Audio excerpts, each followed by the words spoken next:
What are the plans? What are you? This is the intro to Pim's Daily Vlogs. Pim's Daily Leaps. Enjoy. That's Leafy, and that's Shelly. That's Lionel. That's, that used to be Rasputin, but he died. I need to eat a new plant. Good morning! Look, we got not generic. We got name brand stuff for breakfast. Hello. This is a very, very bright orange for juice to be. Welcome to the start of the 24-hour play festival. That's what I'm doing all today. It's not 24 hours starting today, it's 24 hours starting last night at 8. Or not quite 12 hours. It's like 10 hours. Yeah, like 12 hours. Okay. Close enough. 10 hours. Close enough. Whatever. We're calling it 24-hour play. But they started last night at 8. All the writers started writing their stuff, and now they've all finished, and we're printing out scripts, and all the directors and the actors are going to get together, and we're going to perform it. It's going to be very fun. And now we're eating fruit. Deliciousness. Free food. Hello. Food. You keep getting in my shots. So what do you think? Oh no, rehearsals haven't even started. There's already a man down. Oh no, he's alive! Yay! I'm never down at this end of the quad. It's so nice and pretty. That's where we're rehearsing. We're doing the 24-hour play thing, like I said. I got mine. It's about coffee shop. I'm totally flirtatious, little maybe valley girl type person. Oh my god, it's so much fun. And this guy, he plays on both me and my girlfriend, and then we slap him, and it's amazing. And that's, yeah, it's funny. And now we've got a really long lunch break because we all have homework, so we're gonna do some homework, get some lunch, and I'm gonna try to memorize my lines because there's a lot of like hand motions, and it's really hard for me to do any sort of play with the script in my hand. So memorization and homework time. Yeah. Good break time. I'm like almost all the way memorized with the show, and I feel very good because I just took a 5-minute nap. It was so comfortable and nice. This morning I saw this really nice message in my YouTube mailbox. Most of them are usually just spam that people just automatically get sent out because of stuff, but this one was very nice. It was only sent out to a handful of people, and it was Anime Freak GC1, I believe, and he was sending out, he's like, I'm gonna be vlogging every day this year, and I think that if you are also a vlogger who's trying to vlog every day, we should subscribe to each other and share our lives together, since we're all trying to do the same thing, and you know, it'll boost our confidence to have more audience members for each of us. And so I think that's really awesome. So I don't know your name yet. I will figure out your name at some point. But Anime Freak GC1, I hope that's your name. I hope I'm saying that right. But yeah, that's a really smart idea, and I am now subscribed to you, and I really like your bike. If you guys want to, you should go see. I'll put a link with his channel in the description, and you guys should see his videos. He's got a really cool bike. He's just got a bike, and it's gonna be pretty cool. This looks like a very weird Pokemon. Buzz. We have so many giant rocks on campus. Why do we have so many giant rocks? Why are these trees all slanted like that? Welcome to the rehearsal space. And our fabulous director. Hello. Well, hello, children. Wait, what? Who? This is YouTube, Oh. maybe. Why, hello, YouTube. How's it going? I'm not waiting for a response because I'm not going to get one for real, and that just looks silly when someone's like, oh, me too. They look kind of schizophrenic. It's my favorite thing about watching language things on YouTube. Like, they teach you a language. Now you try. Pause. Good! What if they said it wrong? Or they're still not done with it. It's just like on Dora. You know, like all those old kids shows where they're like, where's the clue? And then you're still looking for it, and they're like, that's right, it's over there. And you're like, I didn't find it yet. I hated Dora. I can't. I wasn't a big fan of Blue's Clues either. But then I saw somebody they made Blue's Clues in the handy dandy notebook. It was light and the Death Note. I was like, oh my god, it's so cool. Oh my gosh, that's awesome. Let's take from the top. Yeah. Your friend seems to be quite the character. Well, she is good at acting. Personally, I'm rather the down-to-earth type. Really? Really? I mean, I like girls who appreciate the simplicity. Oh, Rosalind is not your girl, then. No wonder. She seems to be very fake. Try to say the word fake in that line. Fake. So when- Phony, fake, phony, fake. It must suck to have such a selfish fake friend like her. It doesn't have to be exactly that, but Fake has to be in there. Oh, fake. No, fake. No, I keep saying it sucks to Fake? have And then self-centered is after. But I don't. Yeah, I don't think that it sucks to have such a selfish fake friend really goes with the British accent. Just like the "it sucks" part. Okay. I'm getting ready. Here's rehearsal. This is our performance day. It's pretty good. Now we're just waiting for our turn. This is going to be so much fun. Everyone's getting ready for their different things. We've got 1 more hour till the final dress rehearsal, so I feel like I need to go do something, but I don't know what to do. All right, time to eat a grapefruit for the first time ever. Well, it smells good. Hope it tastes good. Wow, look at this. Like, they say you should take a lot of this off on the grapefruit because it makes it really super sour. But look at that. That's just so detailed and textured. This is the coolest rind I've ever seen. Look how curvy. Okay, first time eating a grapefruit ever. Let's do this.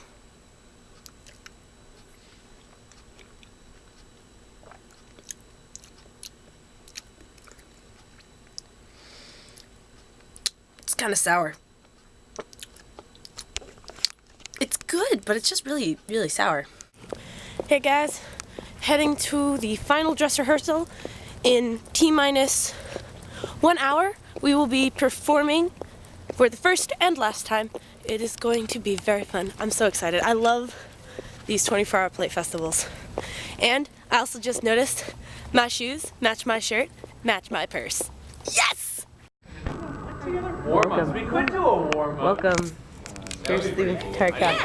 Warm-ups? Warm-ups. Warm-ups. Warm-ups. We'll do a quick one. All right, everyone on stage. I have stuff to say first. Oh. Everyone calm down. Sorry, I got excited. Never mind. Rememorize the script before the performance. I am barefoot right now. Time for the next show, next show, next show. Here is the program. It's exciting. There's a crowd of people at the door. It's so exciting. Oh, hello. Someone's making us music. Oh, yes. I am videotaping stuff, I think. Oh, I'm on video. Yes, it is a video. I'm not very good at this. Welcome to the Tabler 24-hour It's Play for- yeah. Festival.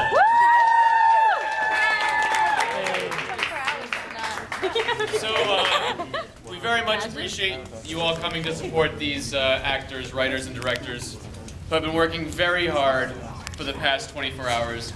Basically, what you're about to see are 4 plays that have been created in the last day. So at 8 p.m. last night, I met with 4 writers who were given nothing more than a description of their actors and 1 line, which you guys can figure out what that is. There's 1 line in all of the plays. If anyone can figure out what the line is, you get points or whatever. I don't know, some point, some sort of point.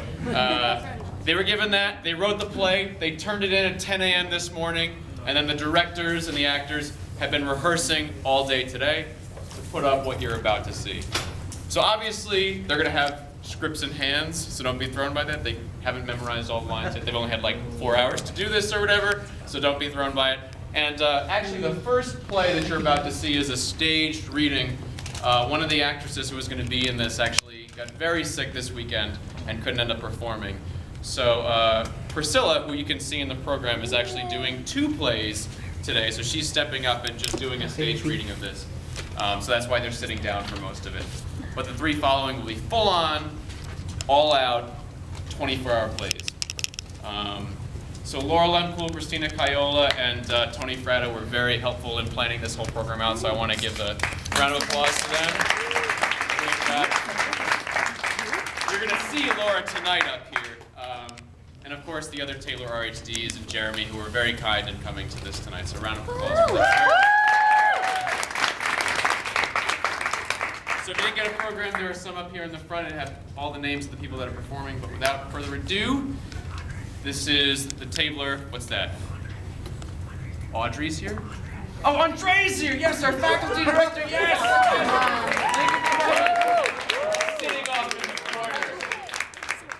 Can't get by me. Yes, of course. So anyway, now, without further ado, I give you the Tabler 24-Hour Play Fest.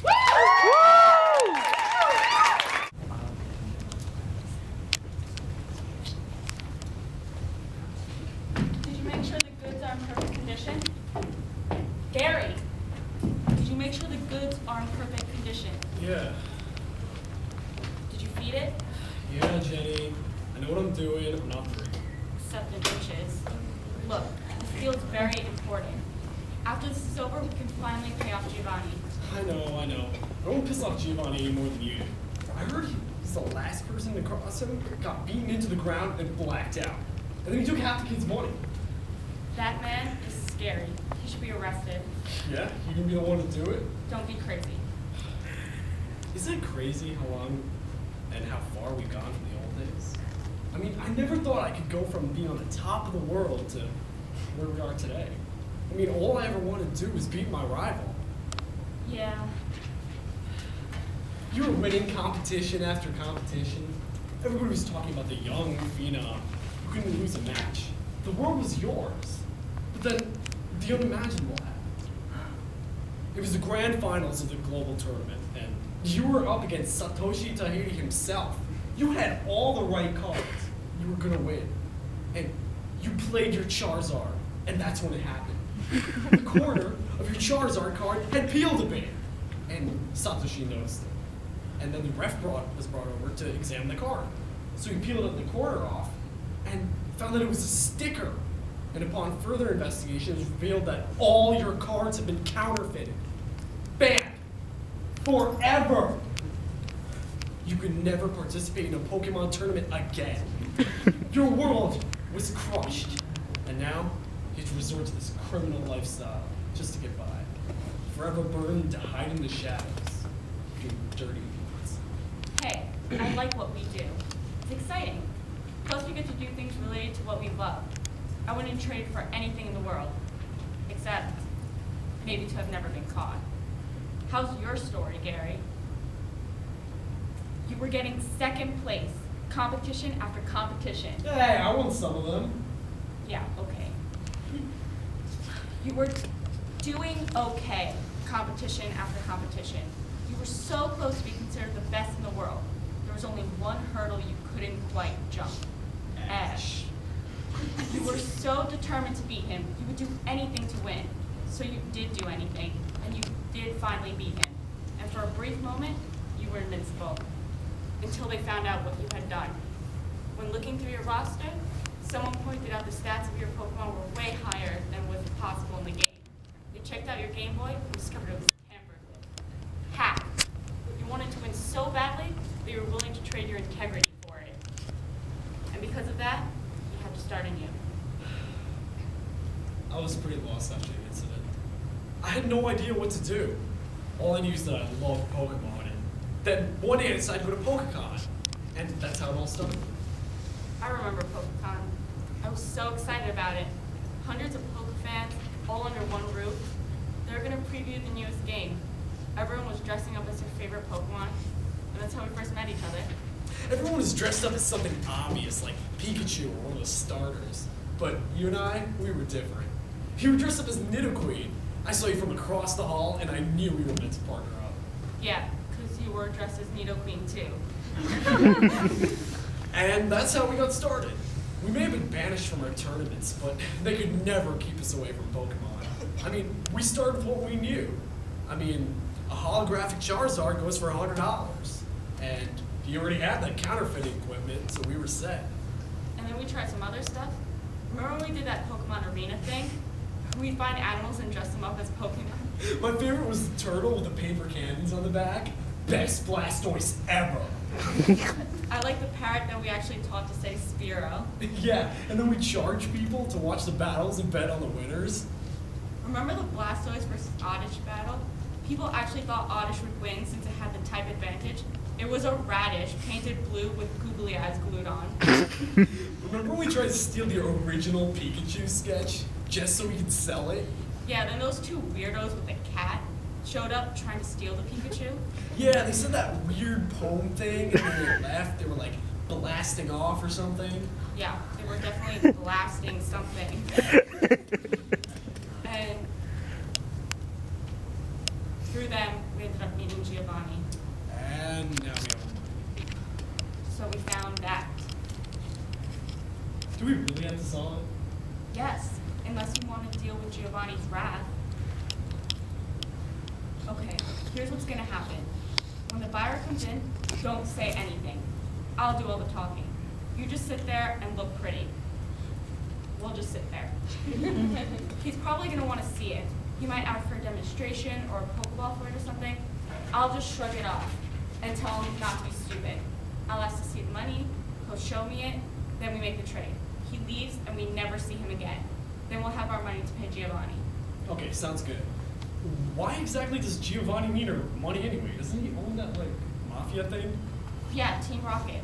I hear he also runs a gym, so I imagine that costs money to maintain. He's not there most of the time, so it's closed. That doesn't exactly help with profits. He owns a gym?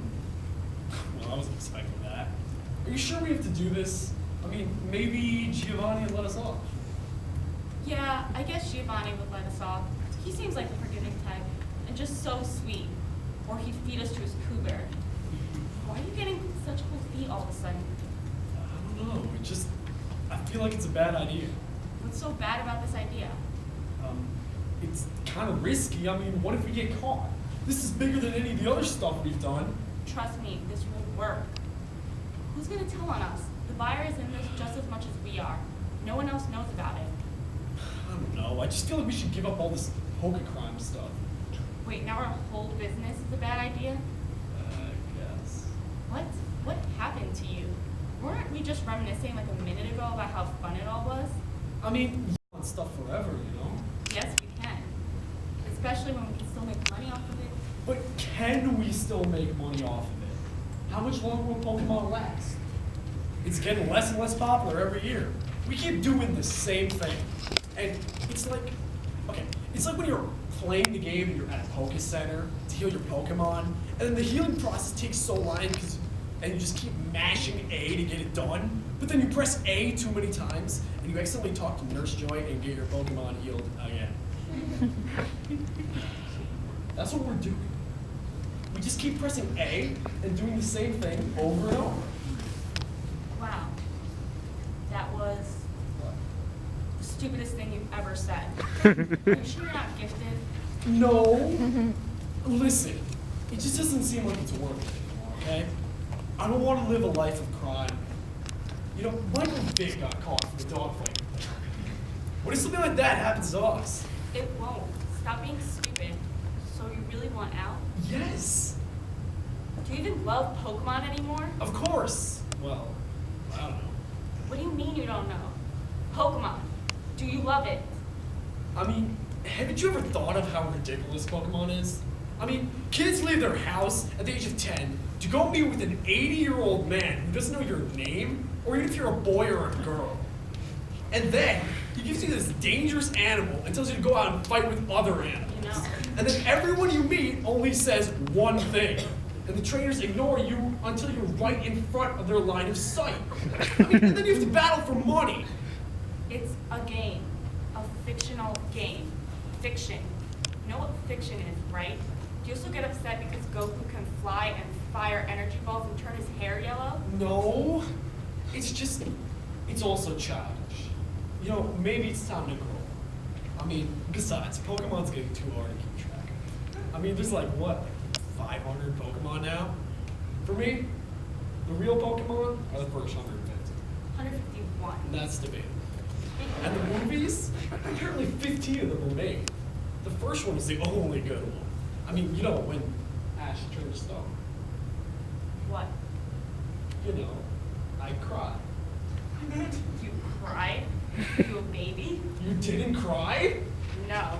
What are you, some kind of monster? What are you, some kind of bitch? I just don't want to be part of this anymore.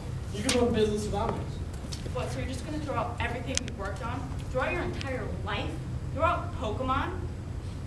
I'm young. I just have most of my life in front of me. I mean, I want to do more with it. I want to explore the world. I want to meet new people. I want to make some mistakes and I want to learn from them. I want to become a better person. I want to taste new foods. I want to try new things. I want to live. Oh, are you done? Forget it. You know what? There's just no getting through to you. You're just hopelessly stuck in the past. I can't deal this with this anymore. I'm leaving. Wait. Look, I'm sorry. I just thought, you know, that we'd always be working together. We always loved Pokemon. It's a part of our whole lives. I can't imagine you could just throw it away so easily. Talk about wanting to live. Well, I do too. But for me, Pokemon is life. I can't just let it go like you can. I'm sorry too. It's just, I guess, What? I don't know if I should say it. You can tell me. We've been partners for 2 years. Not just partners, but best friends.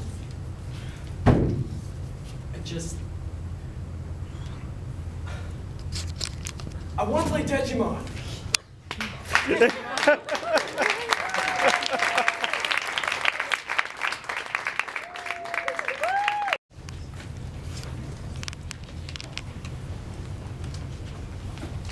This is Jack Chan reporting for Local News 11, live at 5. We're live at the scene of what police suspect may be yet another attack in the string of arson cases that have sprung up across town over the past few weeks. You can't see it now, but just a few moments ago, this place was still crawling with firefighters and police officers. As you can see, the remains of the house are still smoldering slightly. Like that word. Sorry? Smoldering. It has a fun sound. Cut. Right. I'm in the middle of taping a report for the 5 o'clock news, so... Oh, I love the 5 o'clock. Channel 8? No, 11. Wait a minute. Did you see the blaze? Of course, I've been here since it started. How would you like to be interviewed for the 5 o'clock news? I don't really like Channel 11. What difference does it make what channel it is? You're gonna be on TV. I suppose. Fantastic. George, roll in 3, 2, 1. Jack Chan here, reporting for Local News 11. I'm live at the scene of the latest in a string of suspected arson cases with Miss... what's her name? Lorelei. I mean your full name. Lorelei Esmeralda Gonzalez Smith. Alright. Set up again, George. Oh wait, you didn't stop. Okay. I'm Jack Chan and I'm reporting for Local News 11 live at the scene of the latest in a string of suspected arson cases. Here with me is Lorelei Gonzalez Smith, who witnessed the blaze. Miss Gonzalez Smith. Please call me Lorelei. Fine. Lorelei, can you tell me what you saw here? There was a fire. Well, okay. What else happened? Well, what do you think happens when there's a fire? There's lots of smoke and flames and ashes flying through the air, and the little flicks of flame build up and keep building. Oh, was anyone at the house? Oh no, I always make sure no one's home. Pardon? Do you have any other questions? I think I left the stove on at my neighbor's house. How long did the police take to arrive? Well, it was the firemen first. Sorry, firefighters. I don't want the women's lib people getting on my ass. Anyway, they showed up and started hosing it down. Silly, really. They didn't even wait to see if it was a gas fire or a wood fire. Water doesn't do anything to gas fires. But the police? Yeah, they came too. Somebody sets a few fires accidentally on purpose, and suddenly everyone's up in arms about one little house.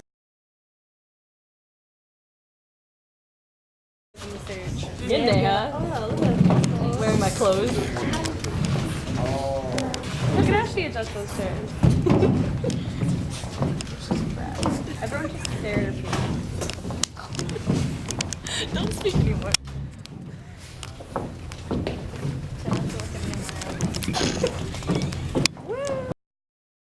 And this is the end.